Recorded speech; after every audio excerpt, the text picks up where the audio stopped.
హిందూ మతంలో వైకుంఠ ఏకాదశికి ప్రత్యేక ప్రాముఖ్యత ఉంది. ఈ పవిత్రమైన రోజున మహావిష్ణువు లక్ష్మీదేవిని పూజించే సాంప్రదాయం ఉంది. అంతేకాదు వైకుంఠ ఏకాదశి వ్రతాన్ని కూడా ఆచరిస్తారు.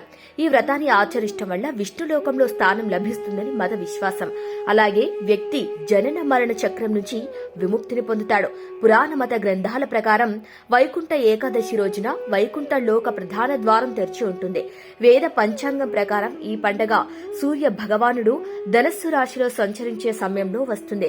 ఏకాదశిని పుష్యపుద్ధాత ఏకాదశి రోజుగా లేదా వైకుంఠ ఏకాదశిగా జరుపుకుంటారు. వైకుంఠ ఏకాదశి తిథి రోజున శ్రీహరిని భక్తి శ్రద్ధలతో పూజిస్తారు. అటువంటి పరిస్థితిలో 2025వ సంవత్సరంలో వైకుంఠ ఏకాదశి ఎప్పుడు పూజించే విధానం ఏమిటో తెలుసుకుందాం. 2025లో వైకుంఠ ఏకాదశి ఎప్పుడంటే వేద క్యాలెండర్ ప్రకారం పుష్యమాసంలోని శుక్లపక్ష ఏకాదశి తిథి జనవరి 9 మధ్యాహ్నం 12:22 ప్రారంభమవుతుంది. అదే సమయంలో ఈ ఏకాదశి తిథి జనవరి 10 ఉదయం 10:19 ముగుస్తుంది. అటువంటి పరిస్థితిలో ఉదయ తిథి ప్రకారం జనవరి 10న వైకుంఠ ఏకాదశి వ్రతాన్ని ఆచరించాల్సి ఉంటుంది. వైకుంఠ ఏకాదశి 2025 వ్రత పారాయణ సమయం జనవరి 10వ తేదీ శుక్రవారం రోజున వైకుంఠ ఏకాదశి ఉపవాసం చేయాల్సి ఉంటుంది. ఈ రోజున ఆచారాల ప్రకారం విష్ణువు లక్ష్మీదేవిని పూజించండి. సాయంత్ర సమయంలో హారతి ఇచ్చి అనంతరం పళ్లు తీసుకోవాలి. రాత్రి జాగరణ చేస్తూ శ్రీ మహావిష్ణువుని పూజించాలి. మర్నాడు ద్వాదశి రోజున యథావిధిగా పూజ చేసి ఉపవాసాన్ని విరమించండి.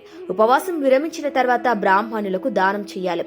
వైకుంఠ ఏకాదశి ఉపవాసాన్ని జనవరి 11న ఉదయం 7:21 నుంచి 8:21 వరకు విరమించవచ్చు.